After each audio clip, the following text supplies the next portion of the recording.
Hey everyone, this is Gio from the Headless Hammerhead YouTube channel. And I'm Vasoden from the Left for the Vultures YouTube channel. And you are probably here because you want to add a little something extra, a little oomph to your table because you're tired of the quirky.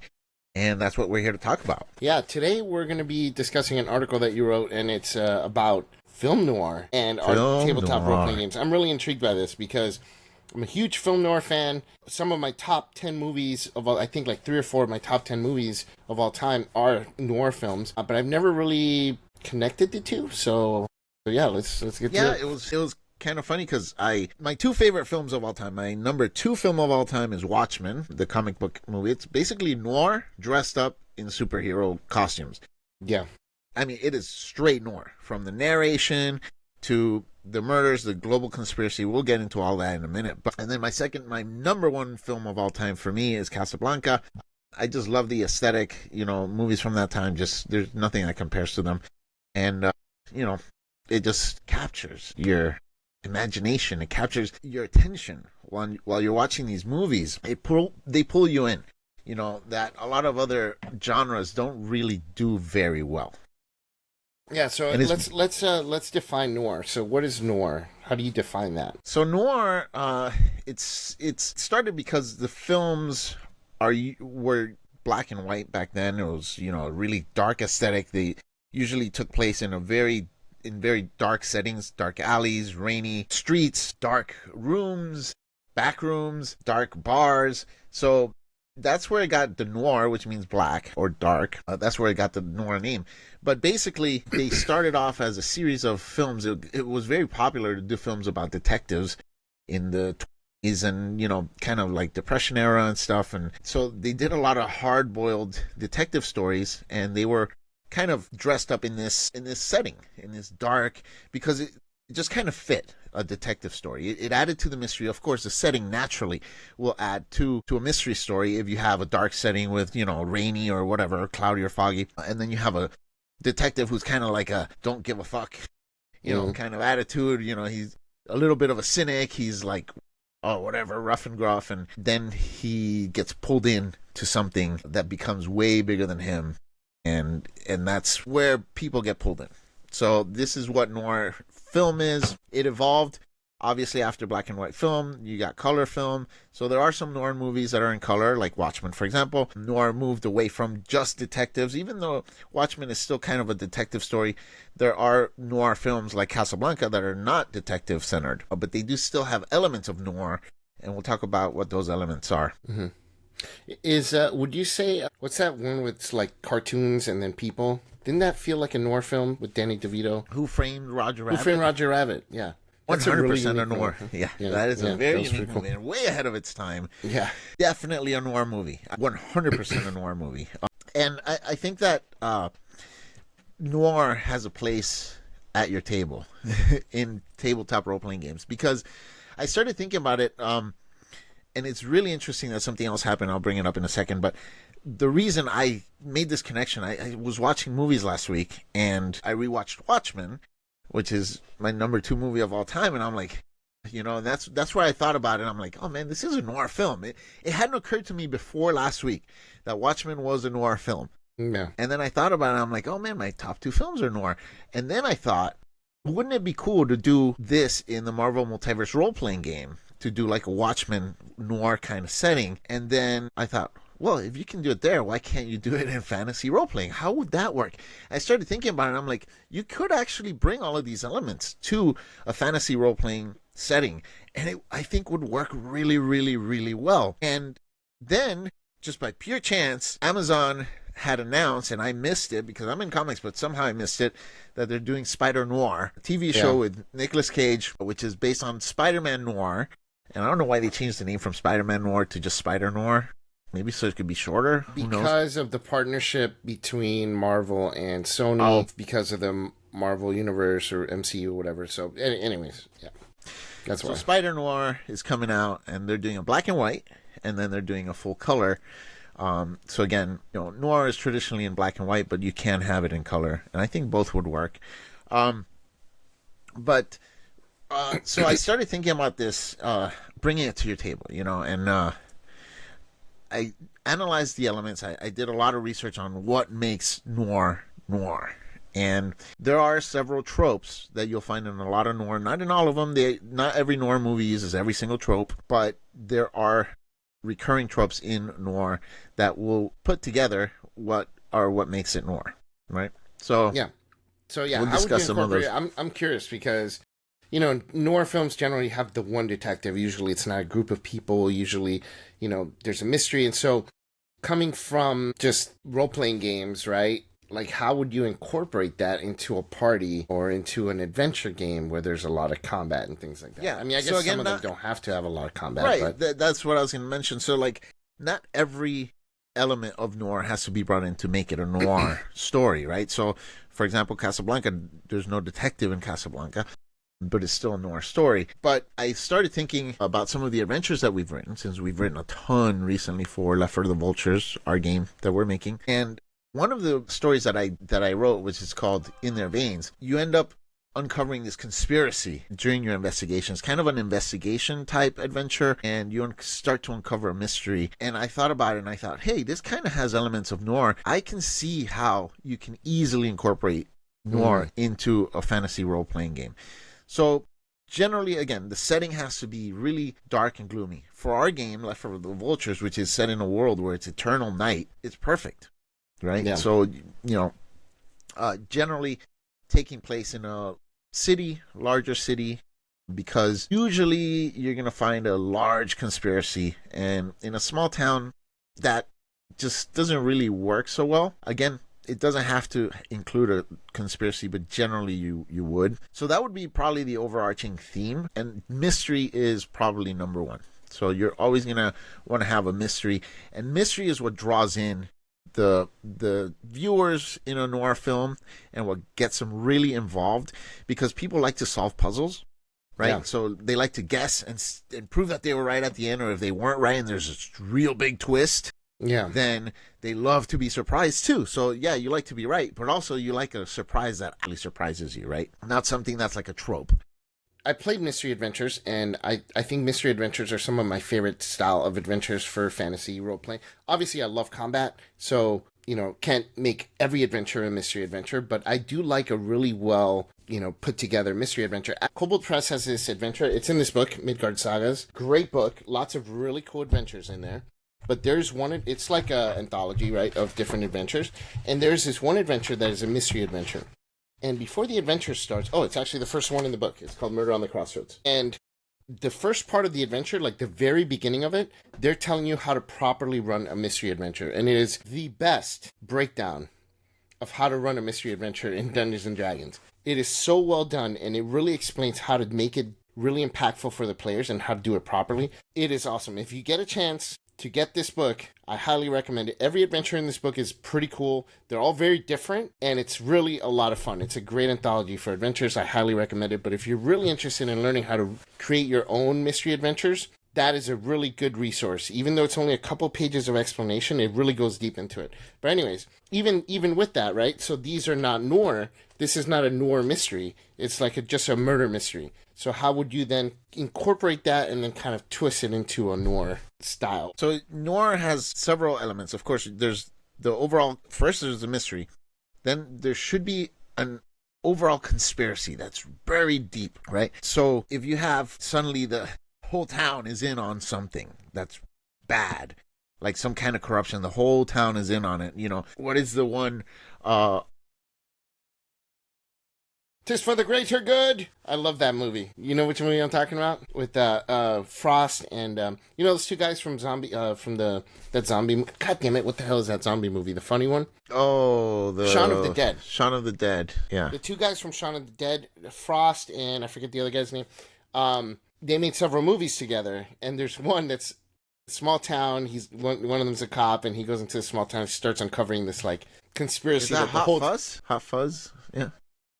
It's one of my top 50 movies. Dude, really? You need to watch it. It's so good. So good. It's not a noir film, but that element, right? Yeah. And the line, just like, it's for the greater good. It's so good, dude. You gotta watch that movie. So, like the Wicker Man, the original Wicker Man, right? Christopher Lee. It's not noir, but that whole thing where the whole island is in on this conspiracy, something like that. Mm-hmm. It is a huge element in noir. So, and the reason why that's a big element in noir is because noir, the key component for noir is that the world is dark and bleak, and there is nothing clearly good, right? So, this moral ambiguity, which we like to write a lot of adventures with a morally ambiguous choice at the end, or some kind of, event or decision that the players have to make that there's no clear right or wrong decision, right? Yeah, the moral ambiguity definitely is something that we love to incorporate into our adventures. The ending is never like an outright win or victory. There's always like all these other elements that are unresolved that could lead to other adventures. It could branch out to other adventures. And interestingly, so I saw the movie Chinatown today because of your recommendation. I had never seen it, and mainly because the title. I know why they chose the title, but I think it was a really terrible choice. I think it's just because it was Roman Polanski and he was already a big director, so they allowed him to do whatever. Or maybe it was a book that was popular that was titled Chinatown. I don't know. But honestly, I put it off just because of the title. And it ended up being a really great noir film. And in it, you can see what happens. I'm not going to spoil the ending, even though this movie's like 50 years old. But it is not a happy ending. And in the end, the detective kind of has to like give in to certain things and accept that the world just isn't always going to work his way. Yeah, I love that idea. I hadn't thought of that as being a kind of a theme in noir. I do think that is probably why I like noir so much, is because there's not just like the hero wins and everybody's happy at the end and he gets the girl and all that, but it's almost always like there's some tragedy or something. And then I could totally see it in my head, no particular movie, but because there's almost always a voiceover, the detective going, well, and this happened and blah blah blah, and then some things are left kind of still a mystery, unresolved. Yeah, because in the end of Chinatown, not everything gets resolved. So you're like, but you're not left dissatisfied. That's the best part of it. Like, you they resolve the main mystery, but at the end, not everything gets resolved, but you don't care. As a viewer, just the whole story, the way the story unraveled, and at the pace that it unraveled, is what it gives you the satisfaction, and is what makes you invested. The mystery is what makes you invested, but the pace of the unraveling is what makes you stay there and really enjoy it, and at the end walk away and say, man, that was actually a pretty good movie. In Watchmen, the whole movie was great, Watchmen, but when another key, here's a little side note too, but another key thing in noir is the main detective, he ends up nose deep in the mystery and then in the conspiracy, and then gets beat up. Usually that happens where they get their asses kicked, and like in Chinatown, he spends the whole movie with a broken nose. They slice his nose open, and he spends the whole movie with it, which is great. You see in Watchmen, you have Rorschach. He gets beat up, he gets jailed, they take away his mask, which is a big thing for him, and he's got to come back from that. And that is another key moment in noir movies. Incorporating it to your table, you want to have somewhere in the middle. Once the players start to uncover a lot of the mystery, and if they're doing too well, you bring in a battle, a surprise attack from some mystery thugs or whatever who want to teach them a lesson. Hey, you're digging your nose where you shouldn't be digging it in. Mm-hmm. Beat them up and make sure it's a tough enough encounter that even if they win, they're like, holy crap, man, maybe I shouldn't keep digging. Make them question that. You can make characters lose without, forcing a defeat. Nobody likes a railroad defeat where you stand no chance and you're forced to play out a combat that you have zero chance of winning because the GM knows you're going to lose anyways. But that's super frustrating for a player. So that's not what Gio's saying. What Gio's saying is there's many other ways to get defeated. Like maybe the PCs have found this element. Like, there's a noir film called the Maltese Falcon. So let's say that's an item that the player characters find is this idol, right? And maybe they get ambushed and they may still be more powerful than the people ambushing them, but one of those people is able to get a hand on it and make it disappear, teleports it out of the way before the players can do anything about it. That's a defeat. That's a loss. Or the player characters are talking to someone, they're meeting with someone who's giving them some information, and here come the bad guys and kill that person. That's a defeat because the players weren't able to learn all the information they wanted to learn. So there are ways to defeat the players and their characters without just forcing them to lose a fight in a frustrating manner. Yeah, and another thing that you can do, because noir usually, again, is centered with a detective, right? And if you have an adventuring party, obviously you're not going to have the lone detective who's, unless you're playing with one player. Bring in an outside detective, a guard, city guard, or another adventurer or another adventuring party. And they could be that detective who comes in and starts the investigation, and they then draw in the players one way or another, or they run into the players during their own investigation. And maybe they are the ones who end up getting killed, to force that defeat on the players. The players are investigating this mystery, and tangentially, let's say the players are investigating the one murder, but the guard or the other players who are the detective, they're investigating the broader conspiracy. And at this point, the players don't know yet that this murder is tied to the conspiracy. But once they start uncovering that there is this conspiracy and that this murder is tied to that, now murder the other detective or the other adventuring party. So things we touched on that are elements of noir, and so you incorporate some of these, right? You don't have to make a noir adventure per se, but incorporating elements of noir can definitely help in your TTRPG. So just quick recap on the bullet points. Okay, we missed a big one. Yeah, what is it? The femme fatale. God, yes. Yeah, we talked about Roger Rabbit. So, that was such a huge element was Jessica Rabbit. Yeah, for sure. And the femme fatale can be used so well in a TTRPG because she can be the one who hires the player. So I'm writing an adventure now that's a noir adventure because after writing this article, I was so inspired.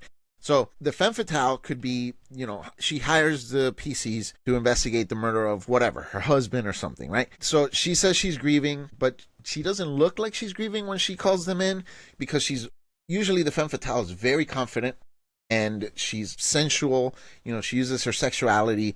So when the players walk in, this lady doesn't look like she's grieving. She's my husband, you need to, whatever, you know how it is. You watch a noir movie. No, you got to do the voice. You got to because when people run this adventure, you need to show them the exact voice that she needs to use. My husband has passed. But she's always very, very confident. Sits down on the edge of the table, crosses her legs, those kinds of movements, right? So she's using her sensuality and trying to distract the players for some reason, and they don't know why, right?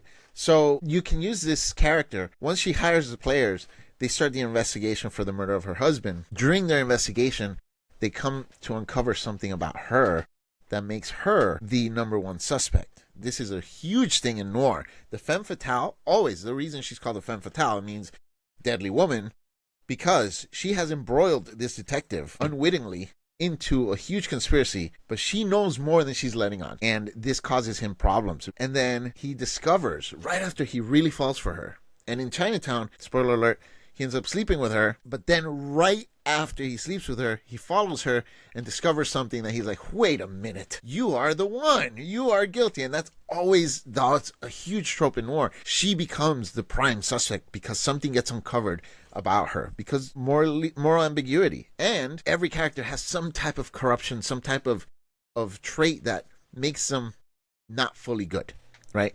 And when this gets uncovered, then everybody's a suspect.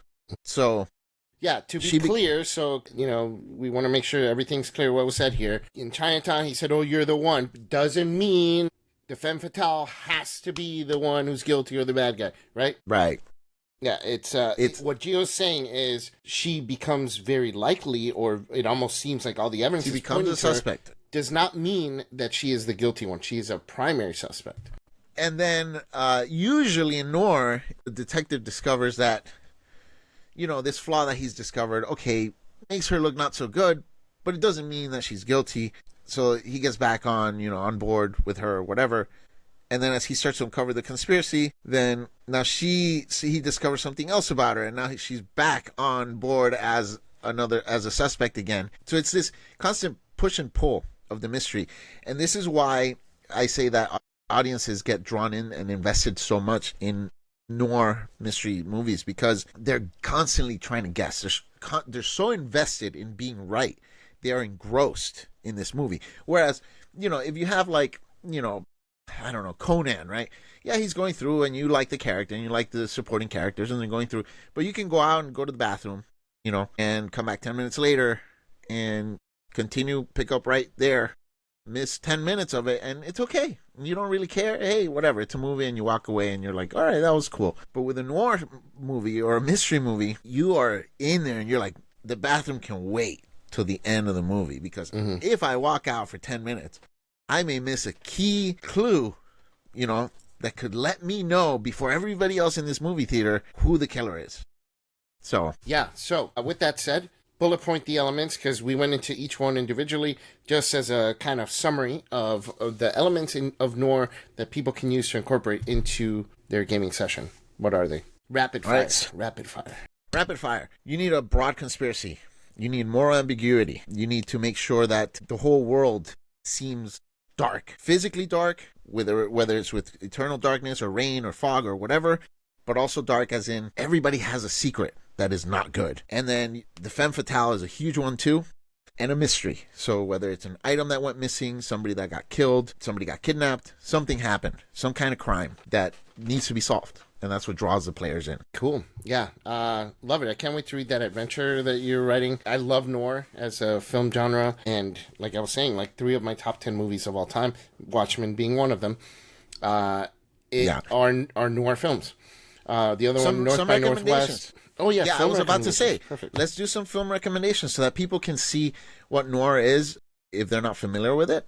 So they can know some good noir movies to take away from. Alfred Hitchcock has a lot of really great ones. North by Northwest has a ton of noir. Almost North all by Northwest, half his films. Half his films are noir. But North by Northwest, great film. It's one of my top 10. Film. The Lady Vanishes is great. Rear Window, really good film, noir film. And then we have Watchmen.